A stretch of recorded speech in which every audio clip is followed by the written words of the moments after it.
Yeah.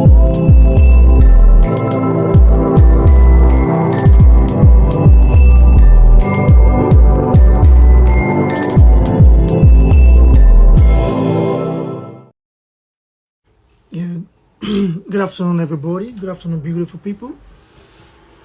Yeah, you're welcome back. You're welcome again. You're welcome to Street and Cathedral. And this is your boy, your favorite host, the Major Shodeke. We're here again to just treat a very cogent, important topic today. Hello, my lawyer. The apologies. I came a little bit late. That's Yes, okay. and I have something to tell you. I know you don't know this, but I have to tell you. Your lovely son. His nickname is Papa, and that's actually my childhood name. Oh, wow. I'm telling you, everybody call me Papa. Anytime I hear that name Papa, I know that yeah. So to everybody that have been joining, that have been following me since the inception of this program, I want to say a big shout out to you. Thank you very much. I appreciate you guys. You guys are the real MVP. And the reason why we've been doing this is because I looked at online the algorithm of someone said okay, big shout out to you. I am being back into and big shout out to everybody, big shout out to you joining. Yeah, I appreciate. So I look at the algorithm of the way we use social media, and I realized that social media has been used for has been used for for the entertainment angle for a while now. You know what I mean? We've been using social media for all sorts of things, and why can't we just add knowledge to it? Where people can actually come and learn, where people can say, okay, fine, I want to join this platform, and every Sunday we have an intellectual fellowship, and this is one of those things that I feel that we should use social media for, and I appreciate you guys for for being part of my journey for you know for ensuring that you support me. I know you guys are very busy people. I know you guys are not people I can just call out of the blues. You guys are really busy people. Okay, everybody, my book is gonna be officially launched. My new book is gonna be officially launched next month. Heavens of Immortals. Street and Cathedral. This is the first cathedral book I'm gonna write. A lot of people have been telling me you've been writing novel and all. So this is me. All my book has actually been sharing some themes around biblical, allegory and all. But what I've done this time around is that I've drawn the full picture from Bible, and I've written a story before the creation of man. Can you imagine that? Before the creation of heaven and earth. Seriously, this book is gonna blow your mind. I was reading this book and I'm like, I'm actually doing the will I say reread again? Is there a word like that? Reread again? I'm like, she not me like this book. So next month on my birthday, I'm gonna do the official book launch, and trust me, before then I'm gonna bring a doctor, a PhD holder on board. He's the one who wrote he wrote my forward, and there's another person also who did justice to this. And trust me, these guys are fantastic people. So Jerry Musa is also a very big fish like you. Who am I to call both of you like this to this kind of program? Thank you so much. But we're doing this for millions of people back at home, millions and millions of youth, teenagers that are going to be listening to us and joining and say, oh wow. So my name is Dimeji Shodeke. You guys are welcome to Streets and Cathedral. We have this intellectual fellowship every Sunday. It takes just 1 like I said, it's been series upon series, different topics, and we've been trying to set the African narratives in the right perspective. A lot of erroneous beliefs have been out there, which I know you also share that burden. I know Jerry also shared that burden. A lot of, some sort of erroneous belief. Sometimes when I tell people here that I'm a published author, they look at me with, wonder as if I should be kept in some sort of a museum. I'm like, come on, fam. I'm not the most intelligent. I'm not the most intelligent of my kind. What do you mean? He said, wow, you can write? Those books you wrote, are they in English? I'm like, Jesus Christ, what do you mean? We command English very well. Like, what do you mean by, are these my books written in English or what? So these are the things that, led me to, want to also push this African narrative, right? And I want people to also know that millions of my kinds are out there doing well. And I understand that this argument cannot be won by just one person trying to push with his own explanation. By seeing, they'll believe, right? Once they see lawyer Hassan, when they see Jerry Musa, once they see all these kind of people and they hear them and say, oh no, I think he's right. But it's just that what Chimamanda Adichie said, the one narrative that has been shared over some time right now, if anything comes into people's mind about Africa, it's relative to more like, if it is not style, fashion, dancing, then it should be aggression. It's some sort of the perspective it's kind of shady. And so that is the reason why this program comes on board, and intellectual, and I love the engagement I've been having for a couple of weeks so far. So while we wait for Jerry Musa, let me just do a little introduction to Street and Cathedral. Street and Cathedral is actually a God-given idea to me, and you see this idea. I pitch tent with the fact that the street symbolizes the voice of the people, the voice of the common people.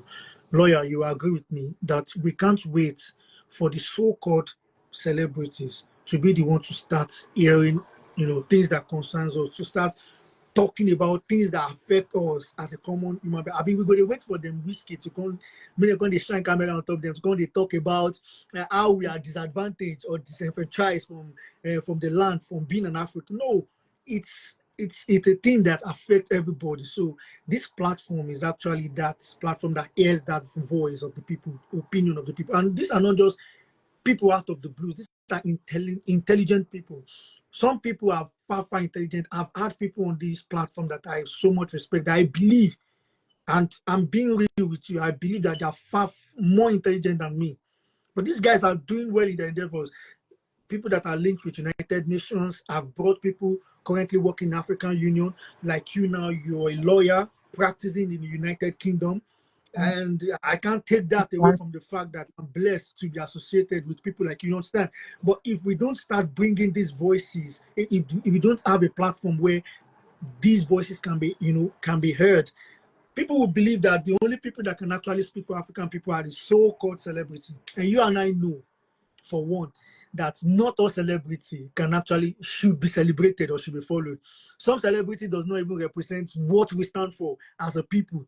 The other day, I don't want to mention it. The other day, they were telling is the government, or let me say politics of, I'm here for lawyers. People are already here for lawyers. Sarah, you are here for us, for African people. But I can see lawyers are very, very amazing person. Like I said, she's a very, very brilliant person.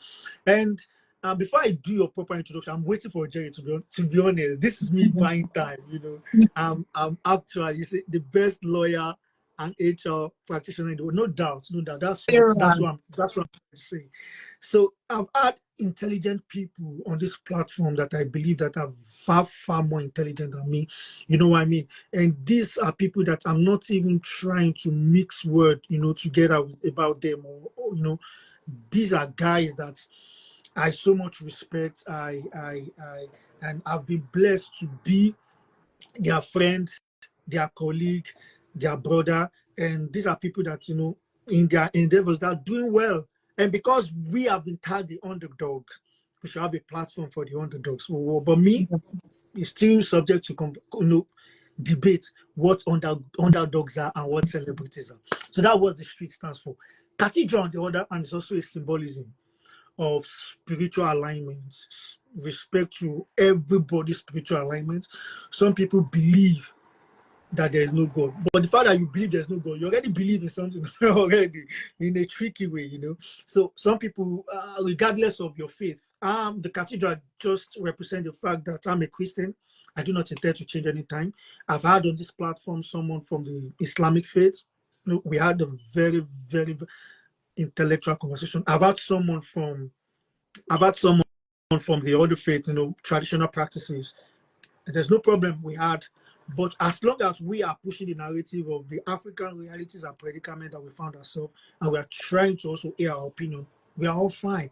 I think we should have surpassed intellectually the sentiments we have that, oh, I'm a Christian and I don't want to have, we should have surpassed that. Your religion or your faith should not actually disenfranchise you from having a meaningful conversation to, or you get, or dissociate you from humanity. That is a very, very toxic extremism. So you're welcome on board, lawyer. You're welcome on board. So the topic today, it's a very, very deep one. It's a very deep topic. It's a topic where I know that we are going to hit the nail on the head as it is. We're going to call the spade as it should call. You want us to get started and he can join us, or let's kick off. He's going to join us, and I'll just explain to him. I'll make sure that we don't surpass the first topic. Today's topic is African leadership and the African people. You see, initially, I wanted this topic to be African leadership versus the African people. So that's the background. But I was like, are we actually at war? Because it is actually our leaders are like prototype that. of. Looks like that. What? Looks like we're at war. Yeah, but get my point. They are also from us. So they are representatives, like they are the microcosm of the society at large. Whether they are representing us well, we'll divulge deep into that. Whether they are representing something else, we'll divulge deep into that. So let us move to the historical context that actually led to this topic. So I used if you notice in my post, I use the Republic of Congo, the Republic as a prototype of our commerce. Why? Because what is happening in Congo right now should be actually be brought to the open, and it's a shame that DRC was colonized by Belgium under King Leopold II from 1885 to 1908. So during this time, we've had a lot that happened, which we don't actually want to go. But we've also had a major thing that actually played out across the continent. One of those things that are so sad that stem out of Congo's historical context is the assassination of Patrice Lumumba. Now, it is that assassination now that throws controversy across the land, because the guy that was supposedly responsible for the assassination was Joseph Mobutu. But now we see that Mobutu was heavily backed by the Western, was backed by the West. Yeah. Why Patrice Lumumba was actually left vulnerable. So what are those things that led to that? What did Patrice Lumumba stand for that actually led to his assassination, that made the West support likes of Joseph Mobutu? So we had this assassination spread across African continent. I can name many few of people that were hosted out of power. We have on Ghana, we have Kwame Nkrumah, we have Amilcar Cabral, we have Thomas Sankara, and we speak about Patrice Lumumba, etc.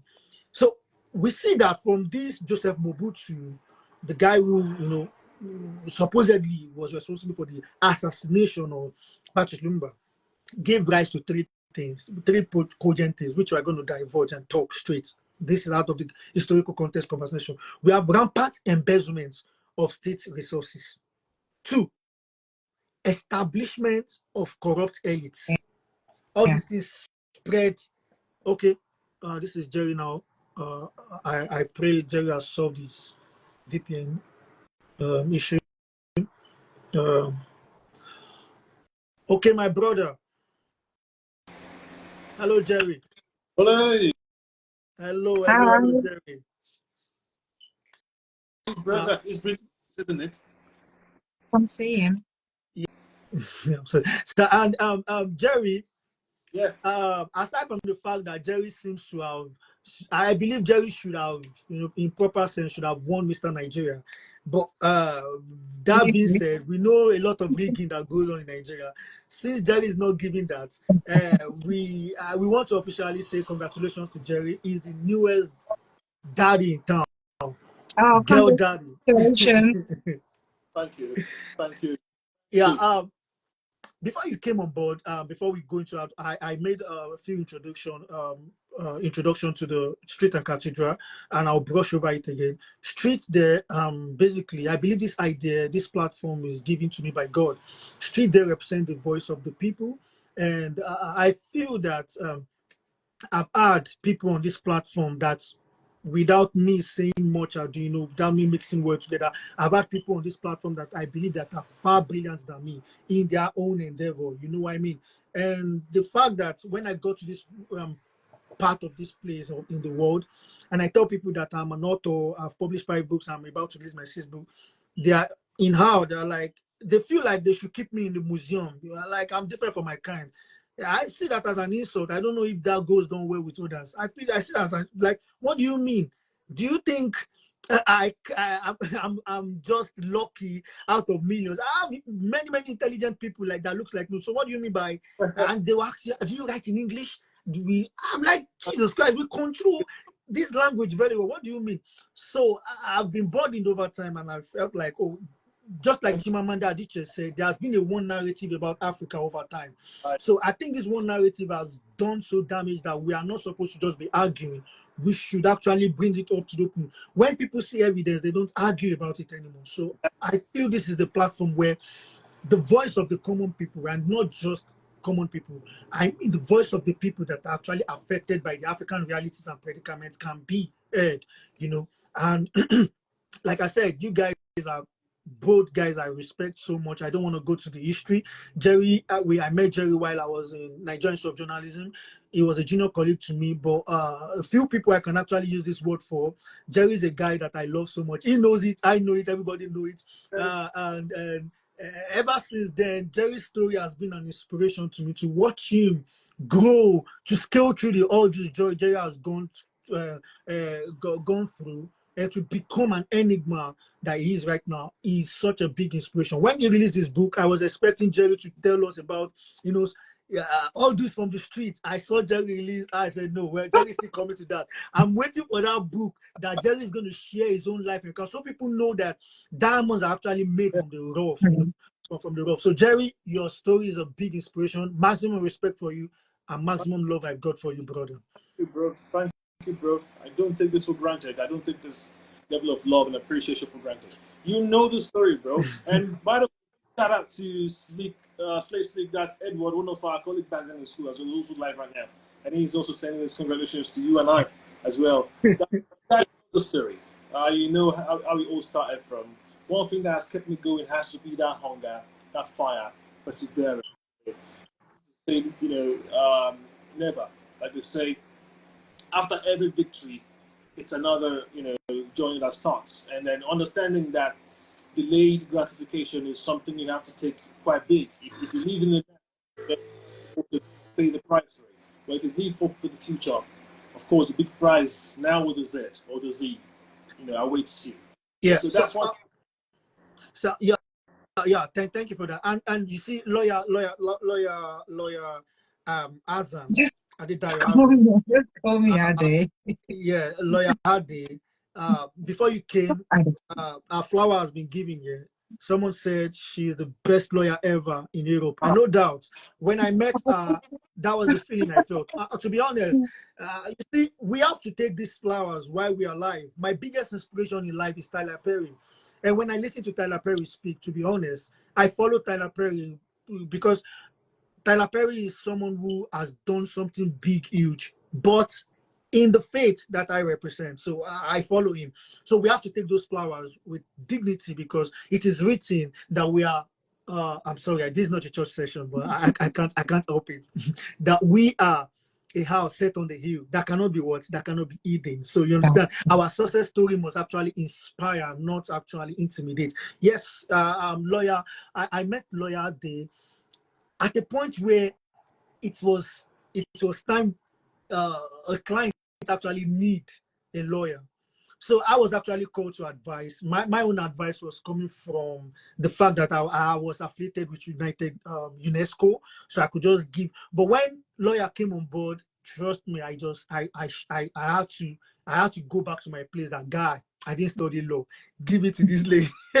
She sounded more like, no, guy, this is the law. This is, and she's very, very brilliant at what she do. She's fantastic. She's a fantastic mom.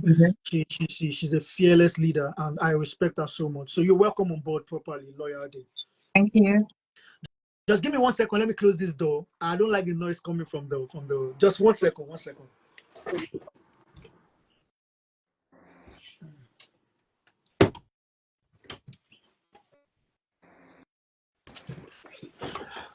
So today's topic is Africa leadership and the African people. I was telling her that the topic, what I wanted to, oh, sorry, I needed to. So can you hear me now? Yeah. So I was telling her that the topic I wanted to draft out was the African leadership versus the African people. So I sat down, I was like, are we actually in combat? Are we in war? Because our leaders are actually prototypes, our representation of the people themselves. So maybe they are representing us badly, or they are carrying out a different agenda. But the versus there might actually throw more controversy into the topic. So I just left it as, okay, African leadership and the African people, because we need to actually separate the wheat from the tares, So the versus there, well, arguably, you can argue to say, okay, it's versus. We will listen. But I'm just trying to give you the background of what led to this topic. So the historical context, if you notice in my post, I use the Republic of Congo, because what is going on right now in Congo, it's a disgrace, it's a shame, and must be brought to open.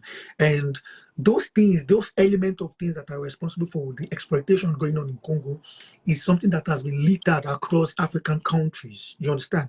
So we realize that Congo was colonized by Belgium, by King Leopold II from 1885 to 1908. So from there, we realized that their struggle for independence was actually achieved through Patrice Lumumba. But what happened to Patrice Lumumba was that Patrice Lumumba was claimed to be assassinated by Joseph Mobutu. So this guy, allegedly responsible for the assassination, was heavily backed by the West. By the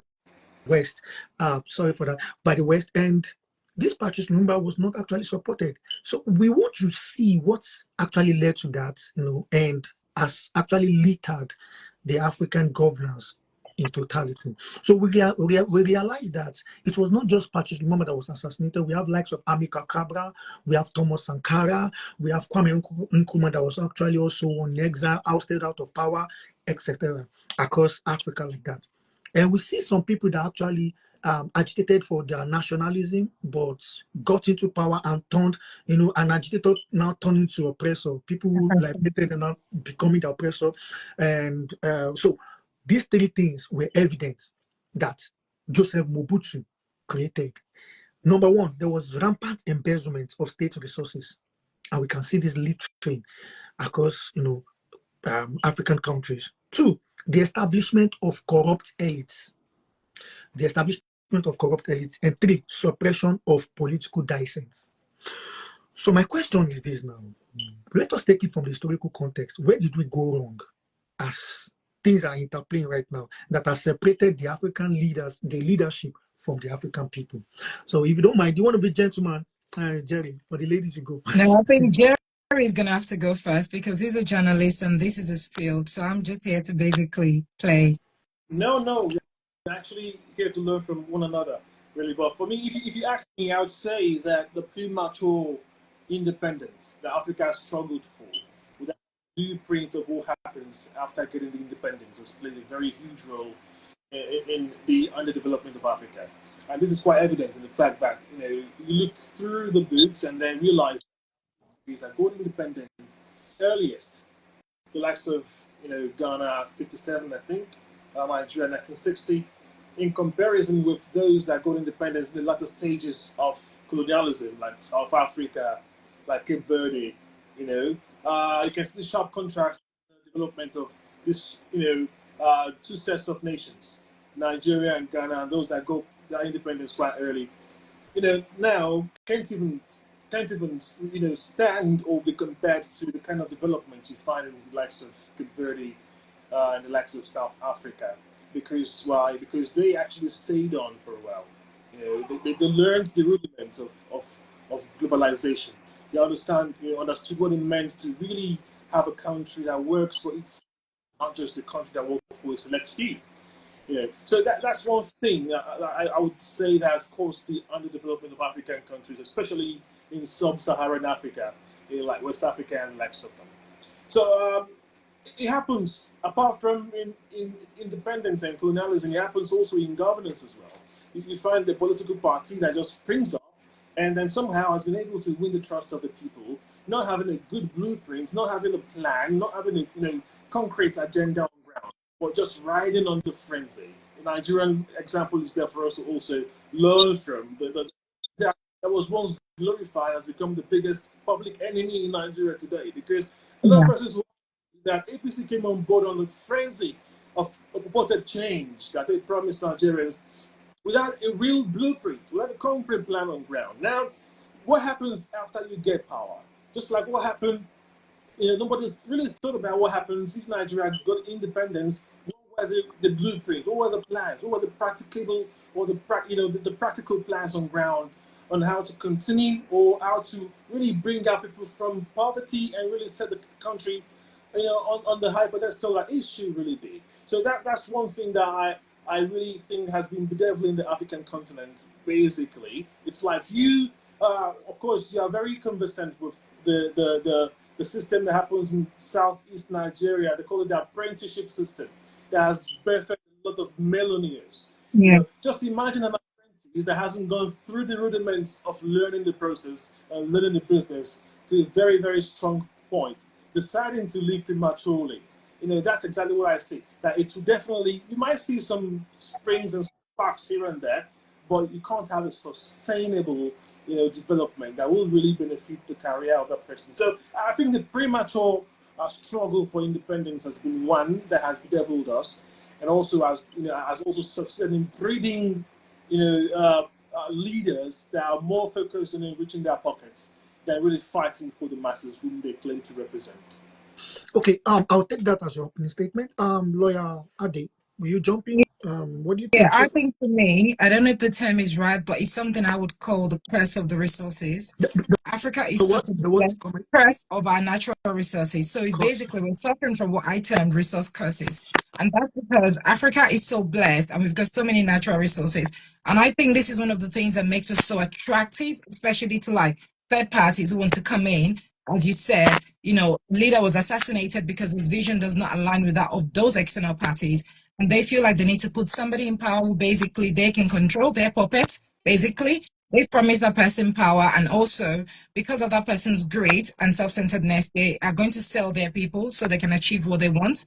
So I think because of our natural resources and the fact that we're cursed by having all of those natural resources that we cannot manage ourselves, it has brought about conflict. It has brought about instability. It has brought about, complaints, tribal wars, brothers fighting each other. So I do agree with what Jerry has said, but I feel that also greed is a main factor that basically led us to where we are today as a nation, as a people. Okay, thank you very much. Now this is going to get a bit heated right now, and I'm going to throw you into the open. From Jerry's word, Jerry said premature independence, and you made mention of lawyer. You said about resource courses. Well, with the way things are interplaying, we're going to we would see that there is examples of example like South Africa. What you called laying actually was a brutal kind of separation, which we know as apartheid. And people would say, why will you tag that as learning? This is some people coming to your land and dominating your land and enslaving you right in your land. And some people arguably will still say that it's still happening in South Africa to date, and you have Julius Malema at the forefront of pushing this, that no, these resources are not equally enjoyed in South Africa. You said resource courses. Actually, Africa is believed to be a land flowing with milk and honey, and you would agree with me that we have diamond, gold, copper. Just mention Congo alone. Congo. We know how enormous Africa is rich. Congo alone is rich in diamond, gold, copper, cobalt, and coltan. And these are vital for modern technologies. Yet, what we see in Africa is that it's still plagued with the plethora of issues like poverty, malnutrition, and inadequate access to healthcare. That's according to the World Bank 2020. So, are we going to say that this is a psyche, or it is? Have we signed a death penalty, or have we gone to dance with the devil that we don't know as the people? Is something going on with the African leaders that are not telling the people that, oh, this land is no more ours?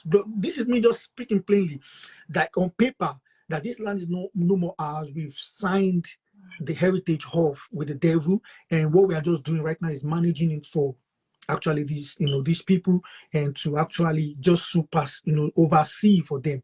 Or what we have indeed is the fact that these guys are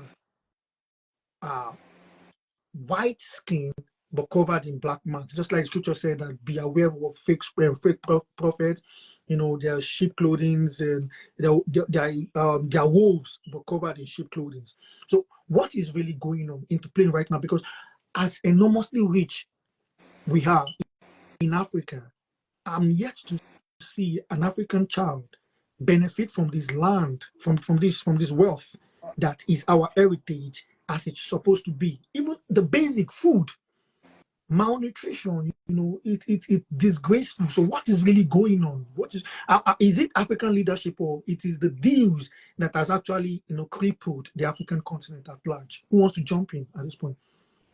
I think for me, one thing I've always said, which is my belief, is that one of the problems we have in Africa, and I would at some point obviously talk about Nigeria, which is my country, and that is the country that I'm more familiar with the issues going on and I'm more knowledgeable about, is the lack of accountability and transparency. And this is also a factor that has led to the exploitation of our resources, because our leaders are not accountable to us. I live in Basingstoke. I know where my MP's office is. If I've got a problem, I'm going to go and knock on that door. And it is his response is sorry, it is the duty to open the door to me and listen to what I have to say. It may not necessarily be able to solve my problem or all of my problems, but the fact is that he's there and he listens to me because he understands my power as a voter. He knows I put him in that position. And if I take away my vote, he can do a lot of damage to him. Either I'm one person, or we're 10 or 100 or thousands of people. And I think just that lack of transparency and mostly accountability to the people is one of the problems. A good example, as you've said, you're talking about, the son of the soil not benefiting from, obviously, the richness of the soil. Take Niger Delta, for example, in Nigeria. The people of the Niger Delta, their livelihood has been cut short. They can no longer fish. We do know that these people are riverine people. Their main source of living is from the river. They fish from the river. They drink that water. Their water is no longer drinkable. Their kids are dying just because they don't have access to clean water. Their source of livelihood is gone. Parents can no longer fish to sell to send their kids to school. Families are separated. There's ongoing, tribal war and conflict amongst their own people, as you've said. Every now and then somebody will come out and try to act like they've got the best interest of the people at heart and they want to save them from their oppressors. This person somehow gets roped into, an agreement with the oppressors, and then they turn around, to become one of the oppressors themselves. So I think for us, there was a ruling against Shell in Texas, and within a few months they had paid, that city, the amount of money that the court in America had fined them. You know, the people of the Niger Delta took Shell in Nigeria to court, and they won, and they were told to clean up the river, compensate the family, and, you know, maybe do a few other CSR. But I don't think they've done all of that. Why? Because they've got the backing of our leaders, and this is as a result of corruption and, as you said earlier, on embezzlement. You know, why should I pay a village $100 million when I can pay, say, somebody in power $20 million and the case is closed? So I think when we start holding our leaders accountable, we will be able to move forward as a people, Jerry, and we will start seeing, you know, the power of our voice as well. thank you very much, lawyer. Jerry, you do me one favor. You can draw this home to Nigeria, just like lawyer has done. You can also spread it across African countries, your choice. I want to take you up with your word, premature independence. Yeah, it's it's subject to argument as well, because one of my biggest mentors, Wale Soyinka, also subscribed to what you said.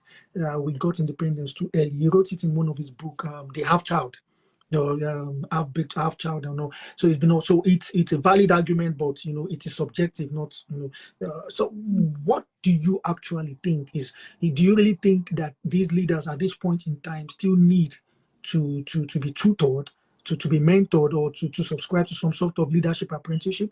Or what do you mean by that? At this point in time right now that we've actually jumped into the Eurocane, we can't go back to undo what has been done. So why are we having all these resources and still experiencing this poverty? People, youth, there's no job, there's no the school system has failed. We all know that educational, so you can't go to a public school, nobody can send their child. We actually try to make money to send our kids to private school in Nigeria. And so what at this point in time, why will we be sitting on such enormous resources, blessed by such resources, and yet we talk about poverty, malnutrition, and inadequate access of healthcare? Thank you so much. First of all, I'd like to say that I agree with what the lawyer said. The ruling class in Africa, in Nigeria, of course, have really, played the devil. They haven't really represented the people as they should. But I'd like to take you back to pre-colonialism, like you mentioned. I still, reinstate that I think majority of countries in Africa got their independence, too early. In my opinion, Nigeria also a prime suspect in that particular conclusion. I've said, don't forget that before the name Nigeria was birthed, we were called Royal Niger Company. So it was pretty much a business venture. Mm-hmm. It was just a place where the British would come, get some money off, and go mine this and mine that, take some resources, and basically a business venture for the British. So what the elite who fought for independence should have done was to picture a situation where there will be a paradigm shift post-independence, which I feel, in my opinion, really done critically. I think they were so carried away and so engrossed with the quest for independence that they didn't really focus. Independence is amazing. Don't misunderstand me. It's amazing. It's beautiful. Everyone has the right, or should, have the right to independence. However, what do you do with independence? Is it going to be a curse or a blessing? To some African countries, looking like it's a curse. If you look at the livelihood, the quality of life lived post-independence and pre-independence, you want to say perhaps there's much more, to really yearn for. So I'd say that the African people haven't really, or didn't really draft out what the blueprint would be going into the post-independence life, and then to make sure that these particular strategies were fully executed to draw the people out of poverty, and then to shift the to shift the focus from the ground, a hunting ground, or a business venture for the British or for the French or from the Belgian, to what a real country that serves its people should be. And I frankly believe that it will take a long time before this particular breaks and then Africa begins to serve its own people. Don't forget that the issue of, I would like to say that the independence given to most African countries, if not all, was perhaps what they call, I want to be quite mad with my word now. I know it's not TV or radio. No one is going to get me arrested if I said this. But I like to say the independence given to African countries was like the photocopy, not the original independence that was asked for. The original independence that was probably asked for, or that the African countries deserved, would ensure that Post-independence, there is total independence. They have total autonomy, financial autonomy, political. Now we still see interference in political issues. We still see the French still heavily present in the likes of Guinea before the fought off, the likes of Mali. French forces still interfering in their political, situation. We still see the British sometimes still having, a say in Nigeria's electoral processes, which should not be so. There should be a complete autonomy, a complete independence. But of course, the independence we got was more like what I ordered and what I got. It's quite different from what it actually should be. And I feel like the African people have to now fight for the independence. Another thing that hasn't served Africa is, as much as you want to say democracy is amazing, it's not served African people. We have to be quite democracy remains the best form of government in a setting where democracy can work. In a setting where democracy can deliver. But obviously democracy hasn't delivered the goods, to African countries. It's also been part of the problem, because it makes it easy for these milkers, for the West to still be in control of the people, to still be in control of the nations, to still be in control of their business ventures, But take it back. That's why the West has played an active position, active role in ensuring that democracy is established. A lot of persons will argue that. That's why the West has fought against other forms of governance, like the military form of governance, like autocratic forms, and other forms. Some of the best countries or best performing countries across the world are not even practicing democracy to start with, apart from the US, which is also having its problem right now. The UAE is not practicing democracy. The UK is not practicing the democracy that we practice in Nigeria. And you can go, the list is endless, because democracy has got its pros and cons. And before you adopt the system, you have to understand who you are and your standpoint. Whether or not the system will serve me, whether or not it will serve my people, before I just, lash on. And what we have done is taking a strategy that has worked for some persons that have different structure, that have different, lifestyle, different political antecedent that we have, and we expect it to fit into our situation, which is quite different. So it's a very long way to go. Apart from that, we also have the issue of the constitution that is already stale now. Talking about the 1999 constitution, that most of its content was derived from the colonial masters, constitutions there that should have been totally Nigerian, but still serves the colonial master in some way. So it's a very long way to go, and I feel like it's high time Nigerians, and of course indeed Africa, begins to look at ways to make their laws work for their people. Well, thank you very much for the submission, and I love this. I'm going to draw an analogy from Nelson Mandela's statement. Says poverty is man-made. So now, for Nelson Mandela to say that statement, and we at this part of this world, we understand that you can't be aspiring to be a billionaire if you're from this part of this world. You understand? Because the system created here is that the basic things a man needs is actually catered for. You could actually, gone for it.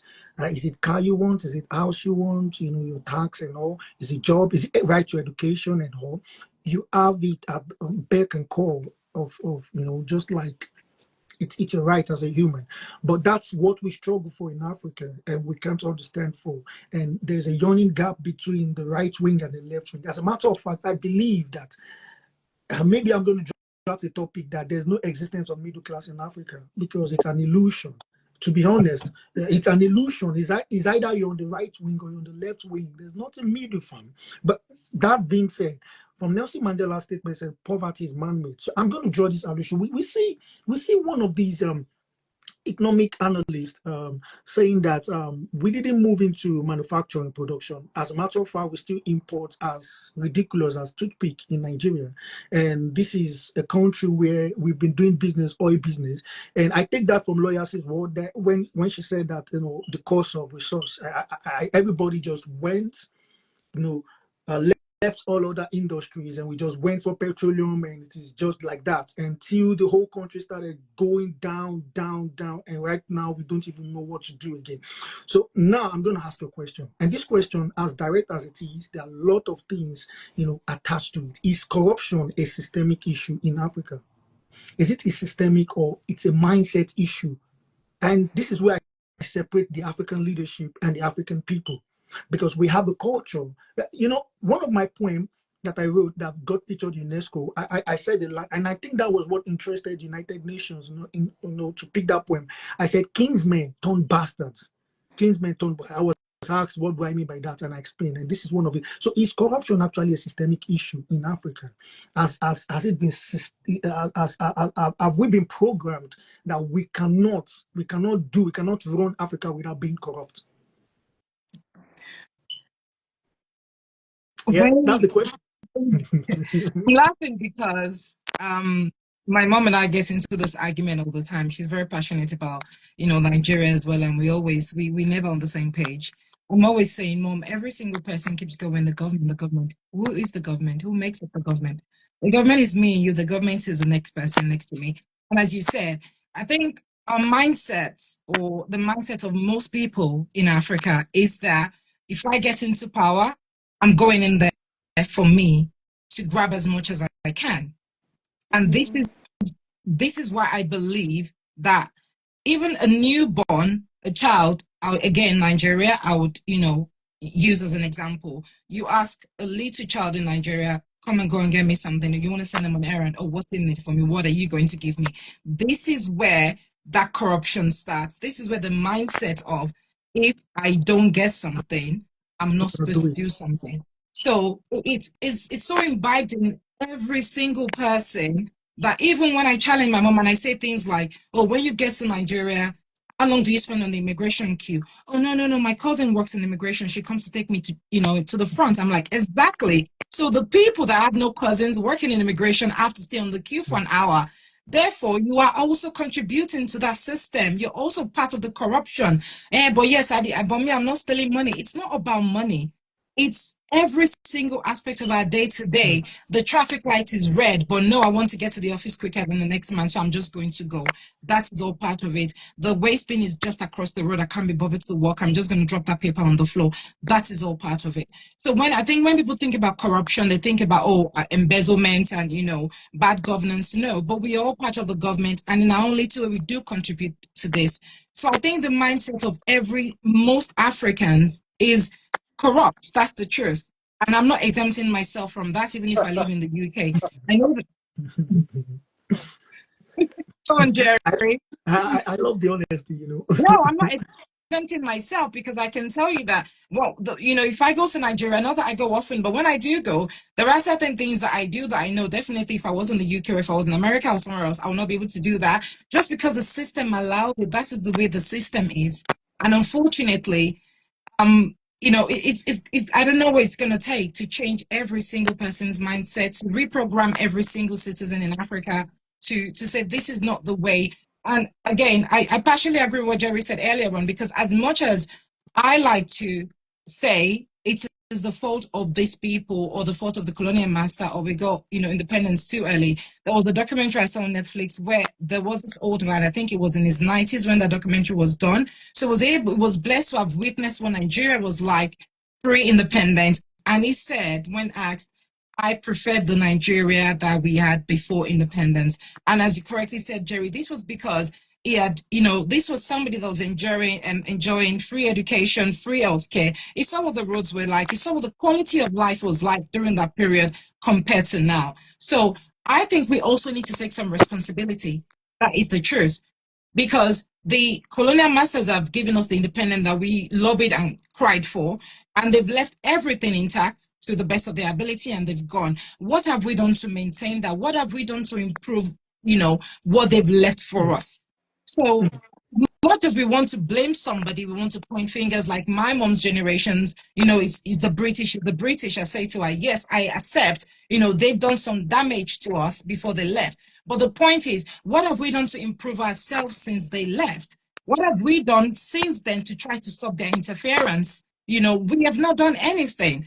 A good example I use is this old case going on in Nigeria now, Fulani herdsmen kidnapping people. And, oh, it's the Hausas, it's this people, it's people from Niger. And I said, Mom, look, a random man from Niger State cannot come to Osun State and start kidnapping citizens of Osun because he doesn't know the land. He has to have somebody from Osun who's going to say, look, guy, I will help you kidnap my brothers. When you get 10 million, you give me 2. I'm all good with that. And he'd be like, okay, we're in business.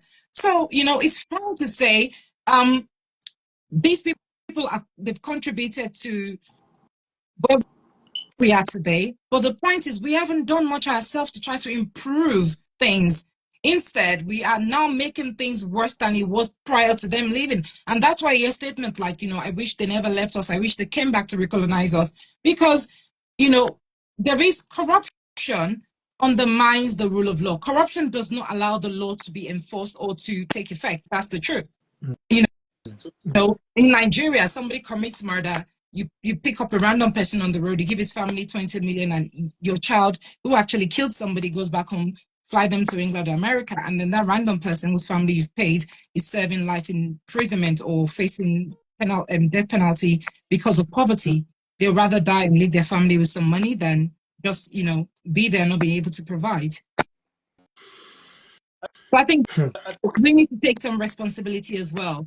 We have contributed to this, and the only way we can move forward is if we accept that hand on our chest to say, look, we are part of the mess, and it's time we start taking responsibility and stop blaming other people. Your statement, Jerry, just hold on for me for 1 second. Your statement reminds me of a conversation I had with, it was a BBC meeting town hall held in Ibadan. That was before I left the shores of Nigeria. And we had this conversation with former, was it Commissioner of Police in Lagos State. So we were actually airing our opinion, displeasure about the way SARS and, SARS has been treating youth and all. And the man said something related to what you said, lawyer. It's just to buttress your point that you guys talk about police as if they are detached people from your society. They are member of you. You are the one who are in the police force. So they are just a representative of who you are and what you are. So the argument went on and on that no, you're not supposed to make such statement now. So it boils down to the fact that the man also tried to let us know that if the society is corrupt, it affects everything in the society. I'm going to read some comments here before Jerry, you jump on board. From Slay Slick, he says, however, I would like to add that African leaders lack ideologies and vision. You can't go too far in life without a vision. So our African leaders craved power but failed to draw a blueprint for sustainable growth, governance, and economic liberation. You're on point, Slay Slick. And we have Sarah Dami.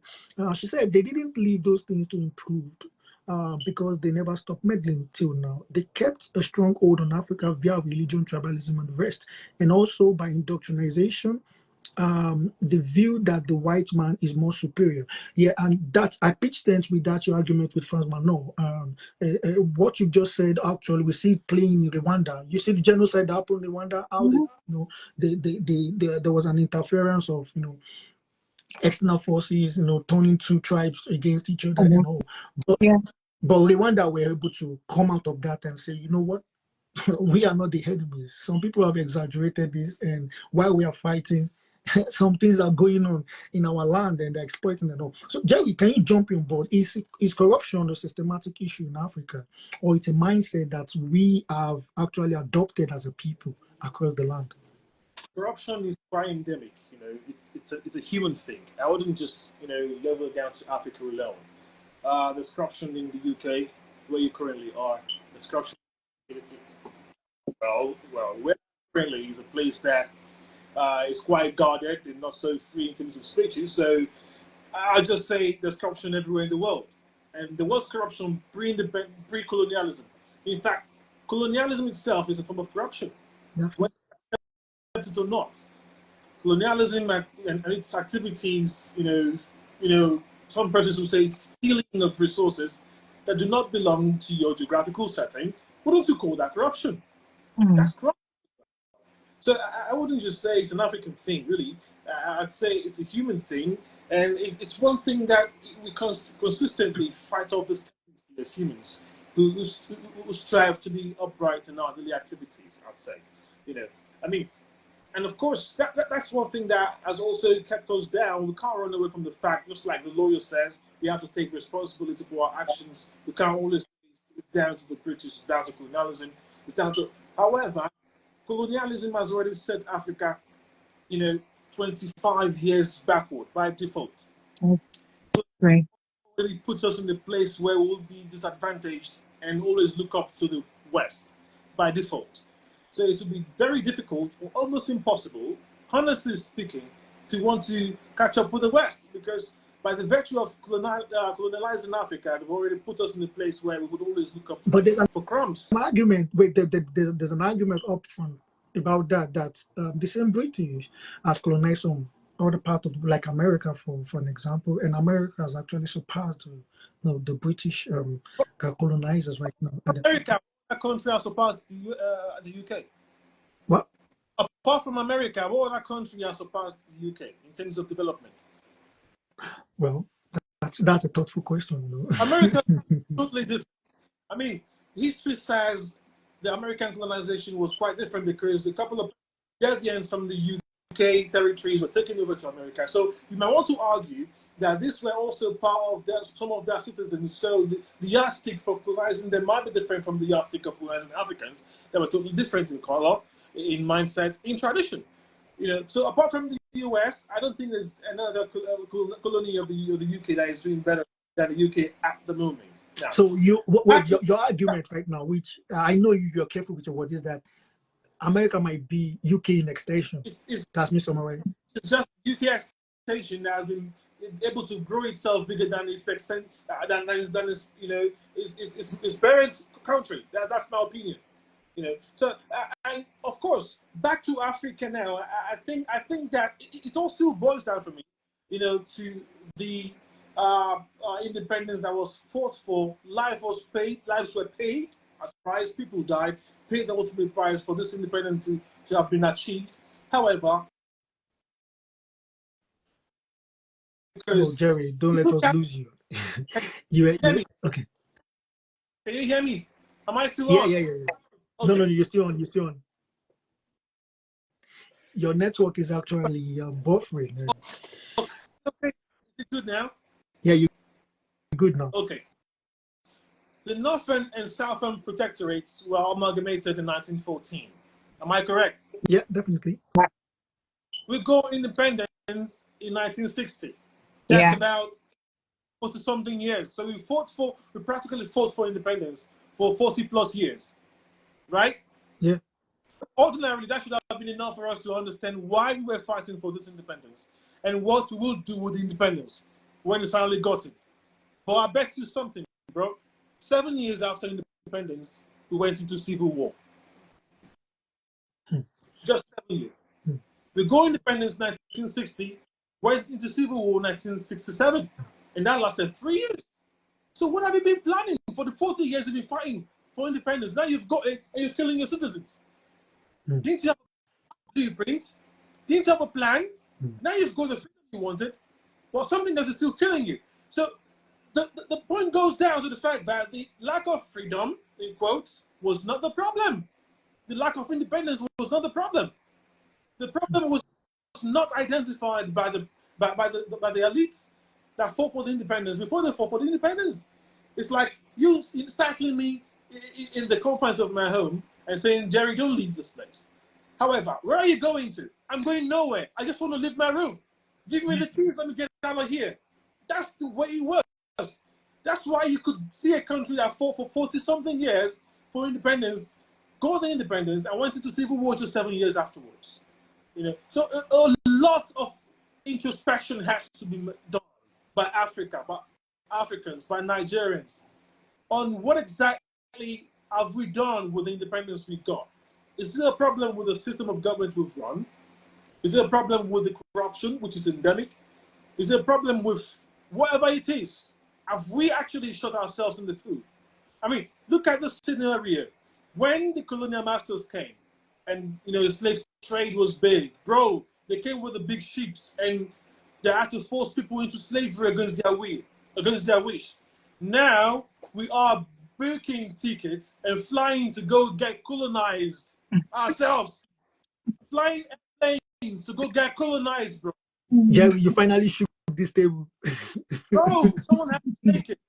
Back then, people were captured and forced into the ships to get colonized. And then you saw Africans sticking to territories that are now TNT, Jamaica, and the rest of them, and the UK, Belgium. Brazil, yeah. Bro, the three of us here are currently not in Nigeria. Why? We've submitted ourselves to recolonization because the freedom we got was fake. Because the freedom we got it's not working for us. If it worked for us, I would not be where I am right now with my family. You would not be where you are now. The lawyer wouldn't be where she is now. Probably be back home, enjoying the independence, the freedom. What is wrong with? Okay, taking it from there. Now I'm going to cite a very, very most recent example, and that's Dangote. I call him Uncle Aliko. So there's been an argument about the disenfranchisement of the African people and from their resources and all. So we see Dangote playing a card recently, pitching tents with the people. I've never seen his class supposedly play that kind of card for a long time. And only for that card to work for some time, and he's back to his silence, to pitching tents with his right wing. He came to the left wing recently. You know what I mean? Yeah, to come and claim some agitation. He raised some kind of emotions and all. So once he's been answered, he went back to the right wing, and yeah. But now the question is this: what is the interplay between local corruption and international interest? Citing example from what just played out recently, and what is that role of external factors recently? Because some school of thoughts, I've been following big shout out to Big Bird, Seun Kuti. I listen to him. He's one of the intelligent mind I listen to. Although we don't necessarily need to pitch things and agree, on every ideology, but at least when you hear a sound mind, just take what you can take and sieve out. So it's just like when I meet Seun Kuti now, we can still have a very good conversation. We don't necessarily need to be on the same page on everything. But big shout out to him, because you've also made mention of one thing. He's always saying that people are not migrating, they're escaping, that Africa is an open air concentration camp. I give him 100% on that. He's absolutely right on that. And now we want to talk about the interplay between local corruption and international interests, and the role of these external actors. What is their role in all these things going on? Because these are the people that are granting aids. When these guys come for IMF loan, take. World Bank, take.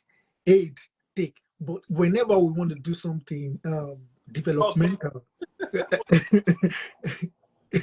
because I was in Egypt the other day, and the Egyptian government wanted to develop the Suez Canal. The Suez Canal was going to generate enormous billions of dollars to the economy, and all of a sudden, IMF loan is not coming through.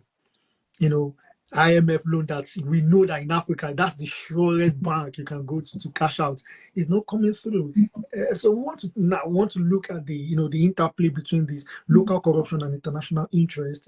What is the role of these external actors, to be precise? And this is we now actually now putting the nail on the head. However we're going to put it. I'm also trying to be careful, because I'm affiliated to UNESCO, you know what I mean, United Nations. We need to say all these things. So what do you think is the role in all these things that is playing out in Africa at large? Yeah, that's the question. What is the role of the external actors? What is the interplay between local corruption and international interests in what is going on across Africa? I think one of the... Oh, go on, Jerry. No, go ahead. Go ahead. Oh, no, you go on. You go on. I want to hear your view on this one. You already started your point, so make your point. I think one of the comments already kind of touched on that. I believe it was Sarah Dami that said they've still kept their stronghold via various means. And I think corruption or funding corruption and encouraging it is one of the means of maintaining that hold on us as well. A good example of this will be where multinational companies, I gave Shell as an example the other time, will come into the country and they would bribe, local authorities or the local government so they don't have to go through all the scrutiny that they're supposed to go to. Because if not, I don't understand how a company like Shell, is still in Nigeria after all the atrocities they've committed. And these are not even ESAs. These are things that we can see physically. These are things that I have never in my life seen where there's fire continuously burning on water. And I'm not talking on maybe a small body of water. This is a massive river continuously on fire with the smoke, damaging, the lungs of the people in that community, apart from destroying their livelihood. So I think, they are using corruption as one of the ways to keep their stronghold on us. That's what I think is part of their interest. And obviously, with at the local level, they're happy for the external factors to come in because for them, there's money lying in their pocket. As we've already established, we don't really care much about ourselves and our brothers. I think most people in politics or most people back home only care about what they want and how they can achieve that. And that is what the society has made us into.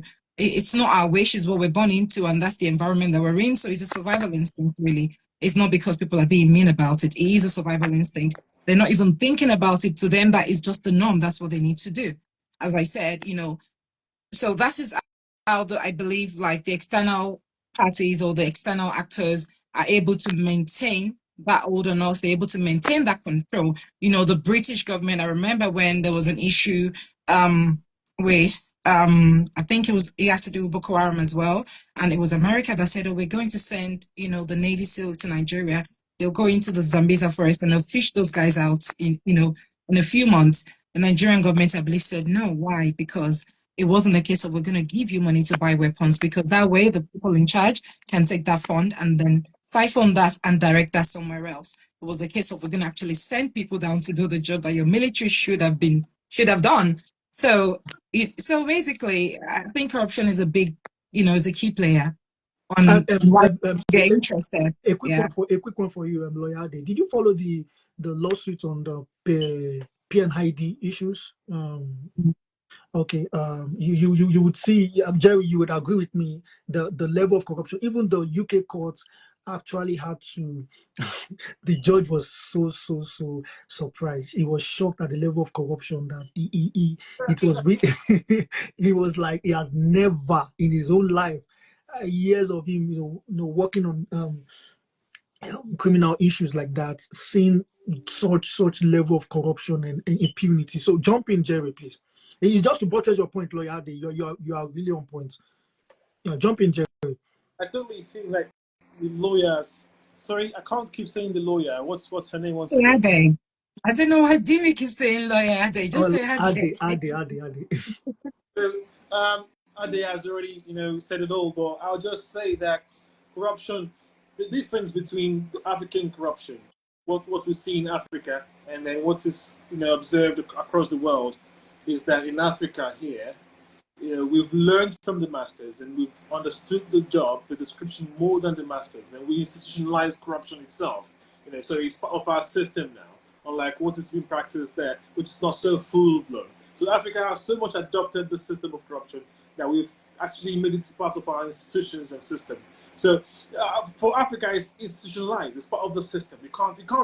I mean, there was a statement that trended a couple of years ago that the president said they were fighting corruption and corruption was fighting back. For corruption to fight back, it meant it's already eating too deep that it can't be taken off. So that's the only difference. Apart from that, corruption is everywhere. It's part of the human tendency, apart from the fact that we're all just striving to beat this tendency on a daily basis. I'm sure you if you had your free will, you might want to be corrupt in your certain ways, in your own ways. I might also want to be corrupt in my own ways. But we strive to be upright. We're striving to be, law-abiding, and then we are warding off and beating and silencing this tendency on a daily basis. I mean, the level of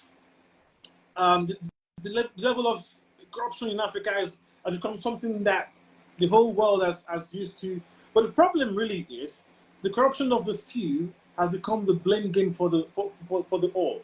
The corruption that is being practiced by a couple of persons in Africa, apart from not corruption, in the person where I say is a place where the government has kind of profiled Africans. So long you have a black skin, you're profiled by the way the select few they see the others, they see Africans doing excellent, but they've chosen to profile us based on the corruption tendencies of the few who are not doing, the right things. So it's become the symbol. So long you carry this black skin, you're already profiled, for corruption. A friend of mine was telling me something recently. He moved from the UK to the Gulf, and he explained to me how he was profiled. Despite flying from the UK to the Gulf, I think he was moving to Dubai or somewhere. Despite moving from the UK to the Gulf to Dubai, he was still being profiled. Ordinarily, when someone is flying from the UK to Dubai, should perhaps get a better treatment than when you're flying from Nigeria or Ghana, to the West. But he was profiled for his dark skin. He was still treated like someone who had a corruption tendency or who was traveling out to scam. Let me buttress. Let me buttress on your point. It's very valid. My friend, I brought him on this platform, Abdul Jafar. He told me an incident. He's one of the few people who has been licensed to, because he owns his own company, paint company. So he had an agreement with an Indian company. They sell this kind of chemical that make paints last on walls. So he was just the only one in Nigeria that got that license. So he went to India to get those, chemicals. So he was flying through Dubai. Could you believe he was stopped? He was, checked. And after even he was checked, they said no, they're not really satisfied. They had to, that flight he was supposed to join, they had to cancel it for him.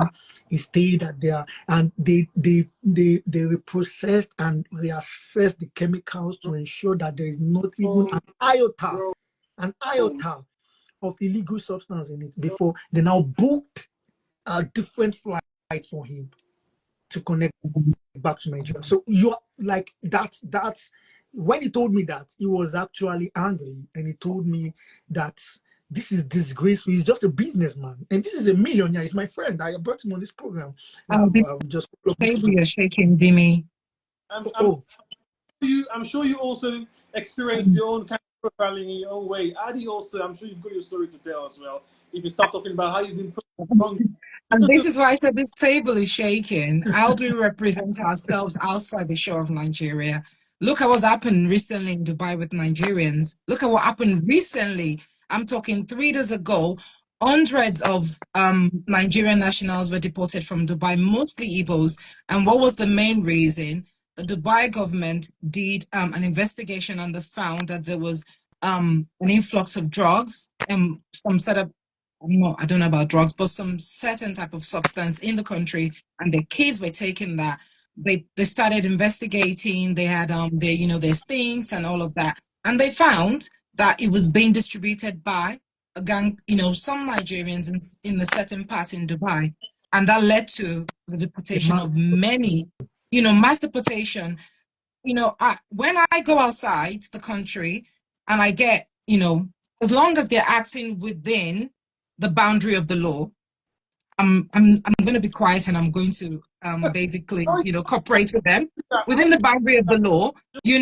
If I'm carrying a chemical and you feel that you want to carry out extra checks because you want to make sure that that chemical doesn't have any substances that should not be in it, fine, you do all your checks. If I miss my flight, as long as you're going to book me another one, you're probably going to cost me a few hours, but that's fine. Again, ask myself, why was I singled out? Why was I treated that way? How do we represent ourselves outside the country? If it's full on racism or discrimination, well, trust me, I'm getting in there. You're not getting away with that. But as I said, if they're acting within the confine of the law, and I know that they have to do what they have to do just because of the experience they've had, then obviously I'll cooperate with them. But we don't represent ourselves too well, to be honest with you. Wait, Jerry, hold on for 1 second, please. Just God. Sorry, please. I haven't got the patience Adi has got. Adi says that she usually allows them to do their random checks and routine checks. If I get treated differently than the Indian man beside me, or from the way the man from Ukraine beside me, or the way the British guy beside me is treated, I will raise a voice. I will not just allow you go. If that's the routine check that everyone is subjected to, you probably have to go on. But if that's not And the that's why I system, said that the confine of the you say, law, you know, if you single yeah. me out, my dark skin, bro, you're in for it. Because I'm not gonna get it. I'm gonna tell you to your face that it is wrong. And if you go through your checks and find nothing, it gets worse. Because I'm gonna ask for your superior, and I'm gonna lay a formal complaint. Why you've profiled me for my dark skin? I can't take it. It's even gotten to a point where here we enjoy what we call. I mean, you hear about white privileges, but we now enjoy black privileges. We You get do. a bus, you have a free space for 3 or for 2. You're the first black person to get in the space. 2 more people can still stay beside you, but for being a black man, nobody stays beside you, bro. You're enjoying black privilege. You have the 3 to yourself, bro. It's black privilege. It's gotten to that point, bro. Like everywhere we go, we provide differently. But a couple of us have got the wit to speak back, bro. We speak back and we demand for justice. Well, to buttress this, and from this, I'm gonna just give you the last question, and yeah, you guys have really done justice to this topic. And I was about to call you for this incident that happened to me and Ade, but what happened to me right there was I was still trying to absorb the shock. I was coming from work the other day. It was on a Saturday morning, and I got to the middle of the road while I was driving.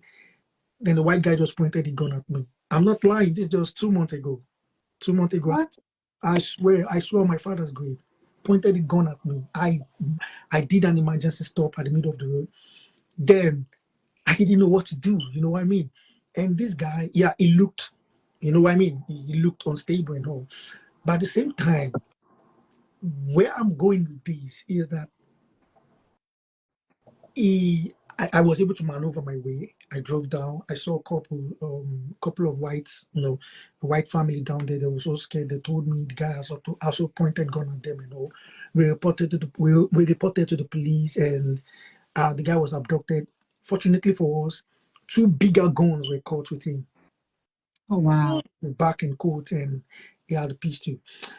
So if God forbid, if something else had gone wrong, it would have been mental disabled person. I saw how the society went on. Even when the police came, took my statement, people I wanted to call you then, that I wanted to, lay a claim. Maybe I would have, gotten a bit richer, and I would have booked us for an holiday but that was my life, I'm not going to put a price tag on my life. You know what I mean? I know a lot of things are just, and I started questioning myself. This is even before this street and cathedral. I think, 3 months ago, this got my whole family scared. And I started questioning myself, can I ever be safe in another man's land aside from my land? And this is where the reality has gotten to. It's so painful. This is me. I swear on my father's grave, what I've just told you is the truth. My wife was scared. My mom was still here before she returned. She was scared. My whole family, my siblings were scared. I got back home, the trick that thing played on me was that I saw my mom and my son sleeping. They were deep asleep when I got home. I just sat down. I didn't even wake them. And I was just fidgeting there. I was just like, Jesus. Oh, What if things have gone south? So someone would have woke my mom up out of this deep sleep and given her the most terrible news of her life. So I started questioning. So I started reorientating myself. So I needed people to listen to this story, because they need to understand. A lot of people would think, why is Dimeji doing this street and cathedral? Why? Because when you come out of that, you start questioning a lot of things. A lot of perspectives start changing.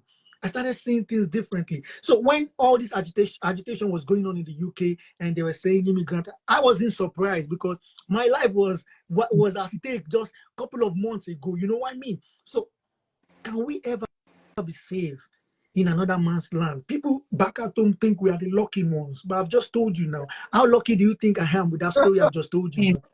Would you like to come and taste that kind of luck here? Would you? We actually could have escaped that, because that could have gone the other way, and like you said, it could have just been said to be that he wasn't in the right mindset, and then that's no case closed. Charges pressed against him. and this guy will be taken to a mental facility, will be hitting 3 square meals, and he will be doing fine. Lawyer D, you know what I'm talking about. He will be doing fine, and that's it. It's So, the manager responsibility, so that's fine. oh jeez. So now this moves us to the last question, and that the question is: we see the cost of governance in Africa. It's ridiculous. Amidst all these things we're talking about, we are the God. Our politicians are the highest paid. As a matter of fact, they're getting paid more than the stable economies. Imagine, a Nigerian politician getting better payments more than Dubai politicians or American politicians. Like, what are you guys paying for? Are you paying for failure? Are you paying? I don't understand. So we got into that stage where the cost of governance it's a disgrace. So now my question is, what is the right path to sustainable leadership and governance in Africa? And this is where we now project into, like, okay, if we are going to get it right, this is how we should move. You know what I mean? Because I can't wrap my head around the thought that, leave Nigeria alone. Have you had some presidents what they get paid, their embezzlements? There's a president they said he gets paid $1 million per month. Like, fam, bro.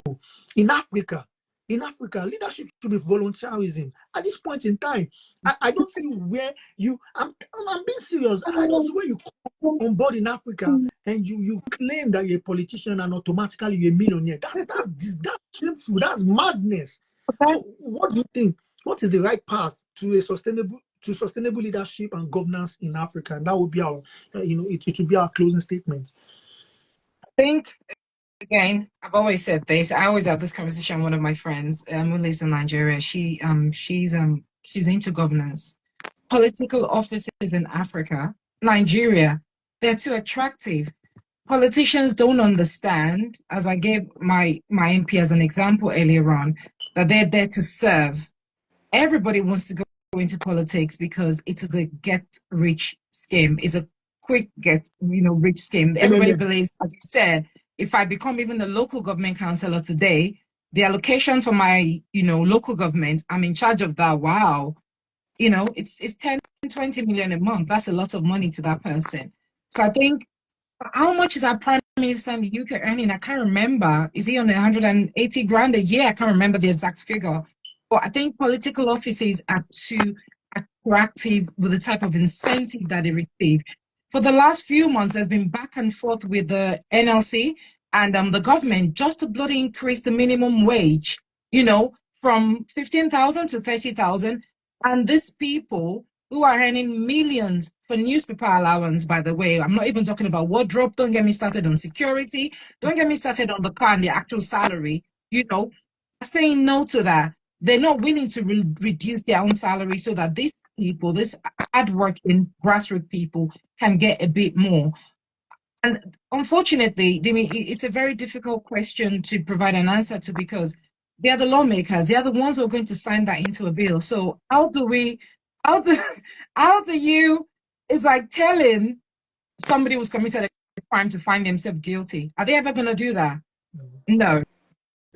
So honestly speaking, if you're asking me and you want to ask me, and I'm going to be honest, the way forward, I would say the normal things, the fluffy stuff, good governance, respect for human rights, all of those things. But we know that in reality, it's not going to be easy to implement those, just because the people that are in power that are going to implement those things that we're saying are the same people that are basically funding, and encouraging and doing those things that they're not supposed to do.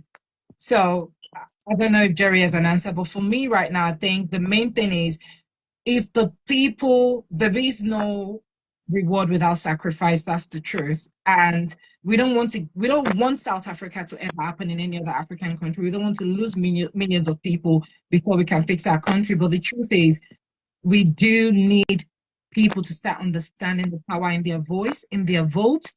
The election comes around the corner, they serve you, they give you 1,000 naira, they give you a loaf of bread, they give you some indomie, you sell your vote for 4 years of suffering. Look at what's happening now with Jagaban in Nigeria. People are now saying Jagaban Karim. It's funny, because we don't live there, but the truth is, people are really going through a very difficult time.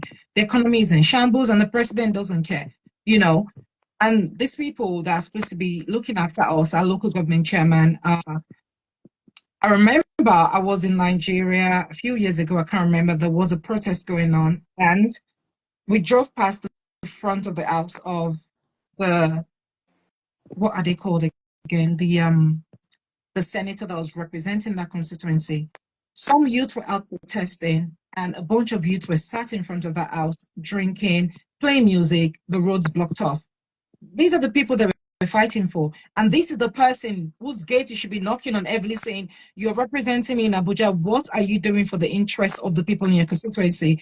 Instead, you guys are in front of his house, having a good time. Obviously, you're not in suffering because from what he can see, you're just not, you don't care about your suffering. So the fluffy stuff, yes, I would say the way forward is good governance, accountability, transparency. But I don't know how realistic those things are. How it's going to be easy to implement those things. Well, I appreciate you and thanks for. You see, someone, I love Slay Sleek. Thank you. It says Tama we early around 80,000. Yep. 80,000. It's slightly more than that. I think it's going to buy 100 and something. I can't remember what it is, but yeah. Now, Nigerian politicians are laughing at his salary. He is their boy. You know that he's their boy. What they need to do, I think, is to first of all, like Adi said, make the incentives in governance almost nothing. Make it a position where you may have to volunteer, to come. They will have those who have the right intentions come through positions. Make it less attractive. Put some laws or some guidelines in place, like once you're the president, you can't have your kids school outside the shores of Nigeria. Yep. You will make the schools as equal to the schools in the UK. You can't have the luxury of traveling abroad for medical treatment. You can't have privileges, you can have that privileges. You will be entitled to the privileges that a common Nigerian is entitled to. You can have privileges outside the shores. That's the time that Nigeria will become what you want it to be. But now they feel like they can easily just ruin the country and then go seek citizenship abroad.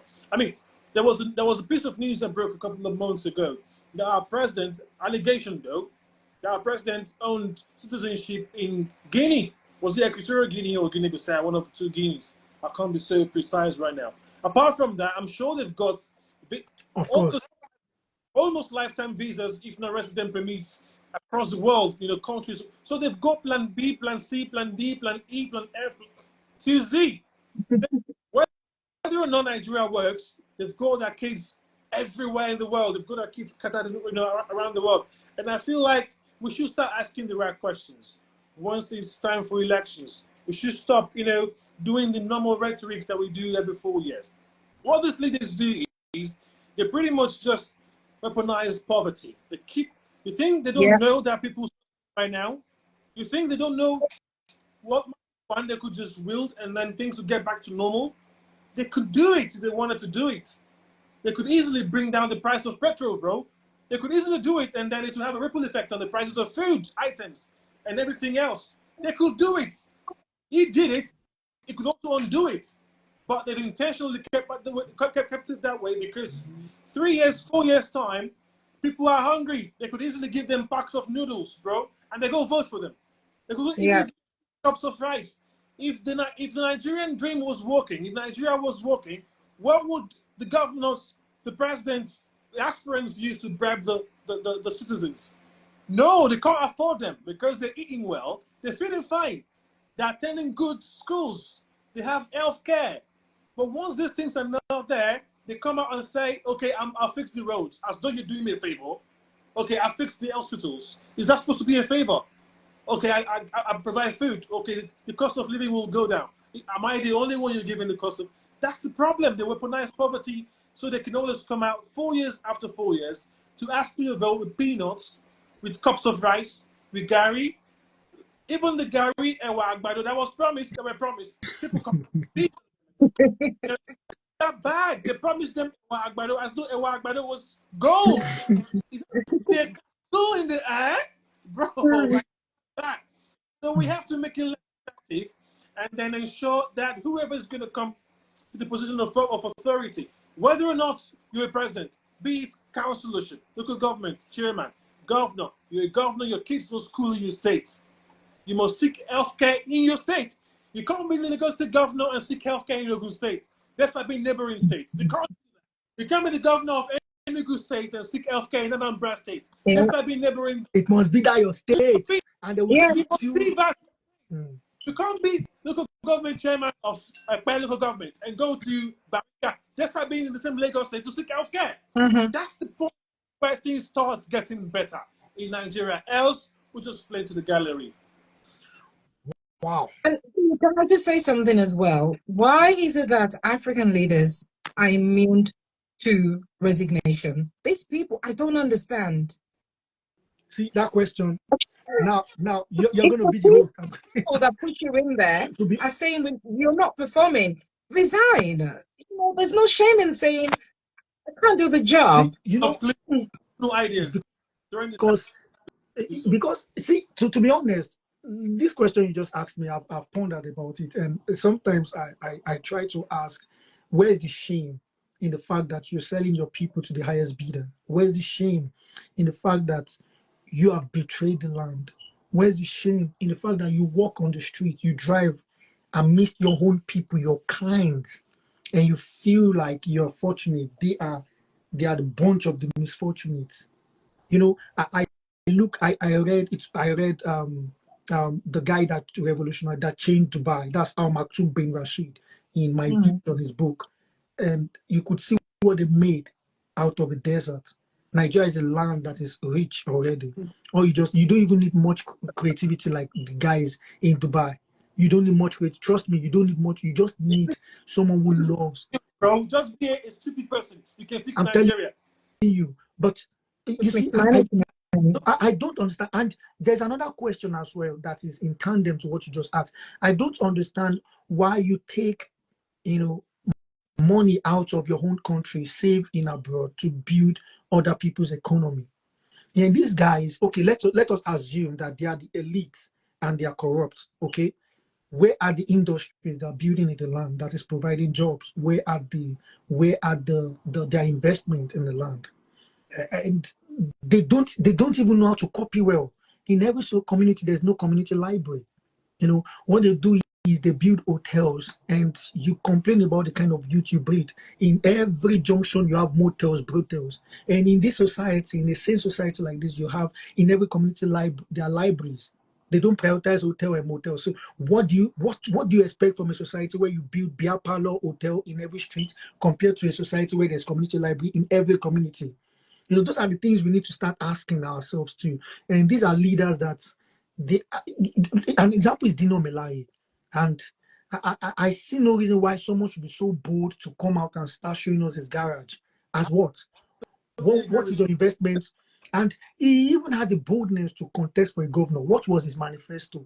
I can carry one more than we've been well. That's the thing. How did you? They can't account for all the things that they've gathered. Did you listen how did you manifesto? Wait, did you listen to his manifesto? Dino Melaye's manifesto as governorship aspirant? He was telling people much nonsense. He was telling people that he could actually bed women more than the previous governor. He's stronger. Am I lying, Jerry? He said he could carry one more than, and that is just the height of disrespect. That's the height of calling us foolish people. That is the height of anything you can call it.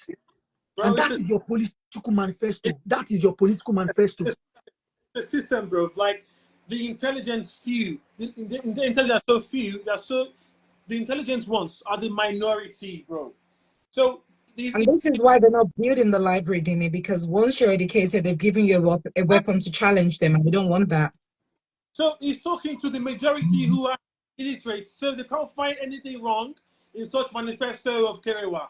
They can't find anything wrong. And when the minority who are learned try to speak up, the majority who are not learned, who are not educated, who are illiterate, sorry to use that word, who don't understand the value of education, who haven't been educated, they overshadow your voice. The same thing happens in the last general elections as well.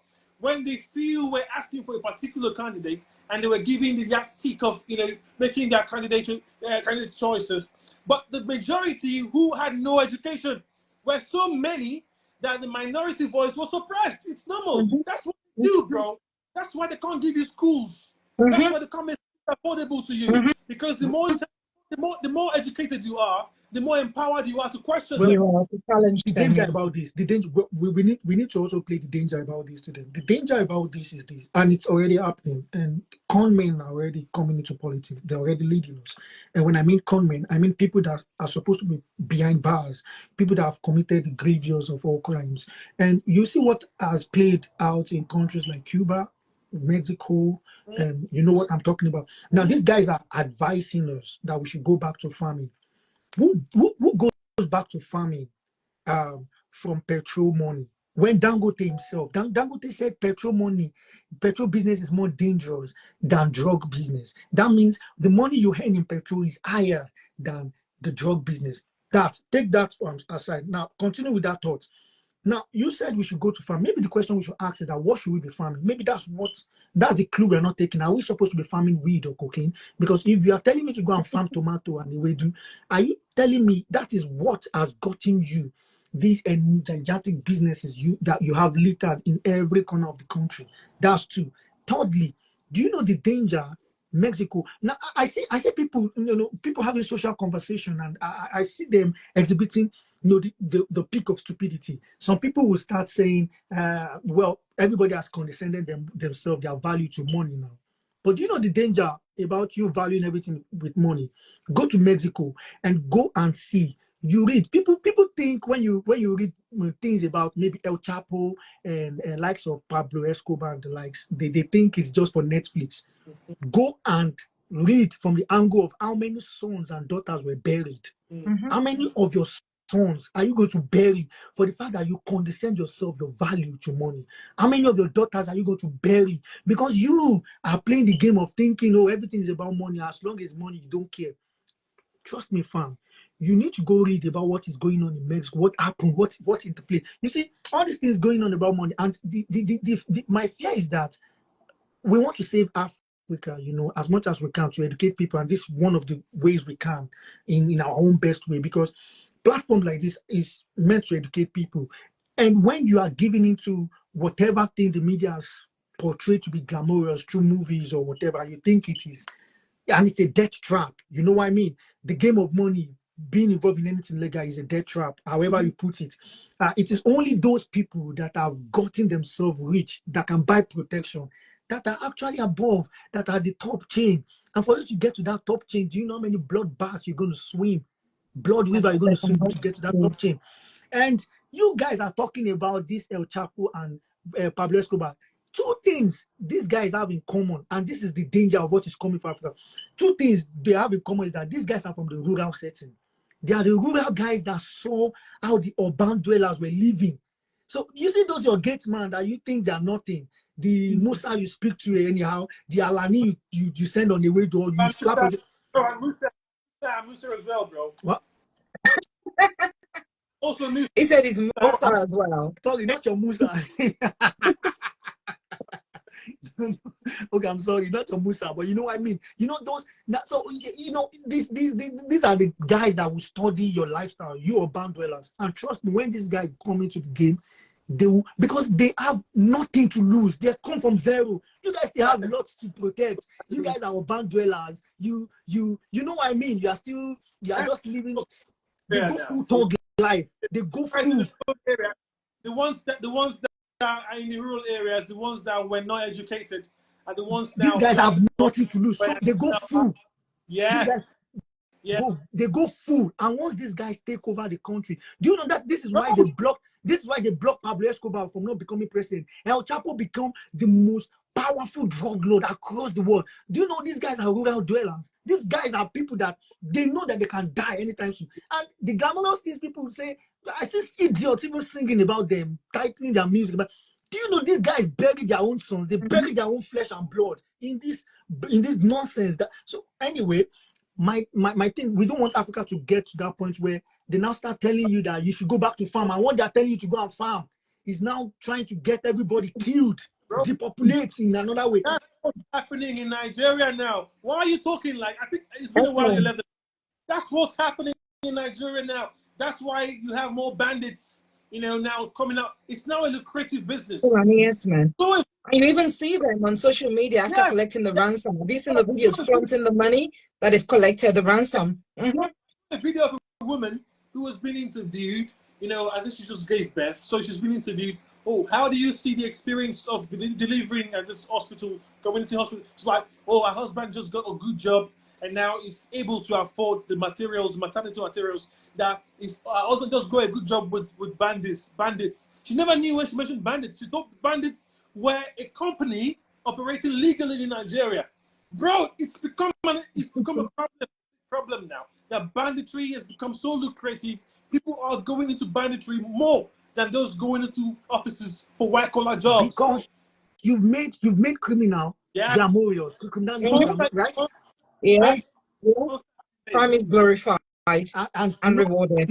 And the funniest people amidst this chain of criminality that I laugh at are the G guys. Now, let me explain to you Yahoo boys, what is coming for you. They think, because you guys are you are educated. For you to be able to handle laptop, you are educated. When people that are not educated are on top of your matter, even your laptop, your house, you will not be able to live in it. And I tell you, so when I see people talking about El Chapo and Pablo, I say, do you even know what it means when rural dwellers now start saying we want this land back, we don't want poverty? What you deny? These guys have come to the city and they've seen that they are living as rubbish, as nothing. Even you guys that are complaining in the city, that complaining there's no lights today, you could come out from your own house. You have gen. Those things are luxuries to them, fam. They can kill you for that, fam. Well, I hope Nigeria doesn't get to that point, but I see many people being stupid. They're still playing the gallery. You're not saying the right prayer, bro. It's already there. Pray that Nigeria gets out of such problems. Wow. It's there, bro. Things are happening. Even police officers, police stations now are paying ransom to kidnappers, to bandits to get their men out. When police guys get, ambushed and get kidnapped, police authorities pay ransom now to kidnappers. Hey! Where have you been? And that's why I wanted to ask you the question when you spoke about your experience with a guy with a gun in the UK, and I was going to say, are you safe back home as well? Are you safe back home as well? Are you safe? Wow, ladies and gentlemen, if you are shocked as I am shocked, I hope we get out of our shock. Man, you guys have been so amazing. I appreciate you guys. I know you guys are so busy people. I do not take it for granted, like I always say. I love the fact that we are projecting the African narratives in the right perspective. And this is just one of those many episodes that I would say is my favorite. Why? Because the two people here, like I was so careful to introduce, not to get too emotional when I'm introducing. We've got good history together, and when you are with people, if you are witnessing the energy, the flow, it's just because I'm amidst people I'm so comfortable around, and I want to appreciate you guys for taking this time out. Lawyer D, I used to call her Sugar Mommy of England, but no, she's now the table shaker. She's now the table shaker. I appreciate you. I know you're a mom. I don't know where you hid, Papa. I don't know where you hid it, but thank you. Actually, in his room, I think it's downstairs. Okay. Now he can enjoy his mom back. Tell him that we've returned his mom back to you. So thank you very much for joining on board. And Jerry, I appreciate you so much. Big congratulations to you once again. Please, our hearty congratulations to the madam, to the queen of the palace. Without her, we can't have the replica of this fine face. And trust me, when I saw our picture, I want to believe, Jerry, you cheated. You really cheated nature. Why will you be this fine? I'll go and get another fine woman like this. Abana. Why? And I can't talk say the beautiful ones are not yet born. I lie you. I go write another day. I you na lie you. Bro, I tutu for you, JJ, I no fine. I just go I begin then go. No woman that is my begin act devil for school drama tomorrow. So thank you so much. I appreciate you. What I'm going to do is I'm going to edit these. I will post it on. I usually post it on YouTube and on Spotify. I'll send you the link once it's done, and you can also help me to spread the gospel. Thank you so much to all the followers. Sarah Dami, thank you so much. Yeah, your lawyer, global lawyer, is tested and trusted. Slick, thank you so much. Okpeyemi, everybody that joined. Do you know Kiss Daniel's younger brother joined? He joined. I think he left, but he joined. I'm trying to toast him. I'm going to drag him to one of these shows. He's one of, Kiss Daniel is very shy. I don't know whether many people know that. He's a very shy type. So Foluto too he must have taken that nature of it. But Foluto is still kind of bolder than Keys. But Keys is, trust me, I don't know how Keys is surviving on stage. He's a very, very, very shy guy, honestly. So he joined. Big shout out to you, everybody. Maximum love and respect to you. Street and Cathedral. Next week, I don't think we're going to be having a session next week because there's a big church thing going on. My church anniversary is 1 year next week, and I'm very, very active in church, so I wouldn't want what happened today. We've been, preparing and all, so I wouldn't want what happened today to happen next week. So the forthcoming week, will come back. So thank you so much, Jerry Musa. Thank you so much, Lawyer Diaz, and we hope that Africa is going to get better in our lifetime. We just hope and we pray. Yeah, so. Do you want to leave just last statement before we call it a quit? Is there Lawyer D, is there anything you want to say before we go? I'm hopeful, just like you and every other African out there. We hope that we can at some point work together to strive to make our country, our continent much better and safer for the future generation. Again, that's me being optimistic, and just saying. But it takes every single one of us to want to make that change. So I hope we can do it. Well, say Africa is our home, Nigeria is our home. We don't have another place to call home. So we have to always be active in terms of leading discussions, leading conversations that can bring the right change that we deserve. I'm never shy to talk about Nigeria, to talk about ways we can get it better, ways we can get it right. Very open to discussing things like this. That's why I didn't even hesitate when you called me to come talk about. I'm pro-African, pro-Nigerian, and then I'm also, it's not for my 9 to 5, bro. I should also be having a podcast show like this as well. But 9 to 5, steals my time a lot. Yep. I will look for some time to also, and I will invite you over, perhaps I'll also in the near future. Yeah. But I'm so from amazing job you're doing. Keep doing it. Wherever you get your energy from, please let it always fly. Keep doing what you're doing. You're doing a lot, and you even know for Africa, for motherland, and then motherland will definitely reward you. Thank you very much. Thank you very, very much, you guys. Stay blessed and stay cool. You, Jerry. Bye-bye. Thank you. Thank you. Bye. Thanks, everyone. Yeah, bye, guys. Cheers.